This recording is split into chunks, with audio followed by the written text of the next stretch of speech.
Muntik na. Sana makalampas kami dito. Grabe. Ang lalim. Hindi na namin kaya ito. Hindi na kaya. Kaya pa. Lalim din dito. Yeah, pero better ang tent sa lahat ng avenue. We are now driving along 10th Avenue, the highest street in Caloocan. Highest street. Oh, the highest road. Mas bagong ano lang to eh, bagong palitada lang dito. Bagong increase. Kabila. Parang river. You wanna see?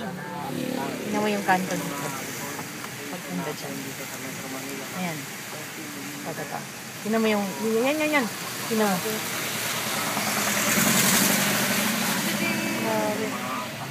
Sa harapan din naman. Baha. Ito ang Caloocan. Laging baha. Halos hanggang mamaya po madaling araw ay pag-ulan pa rin po ang ating maasahan. Okay, Mr. Fernando Caloocan.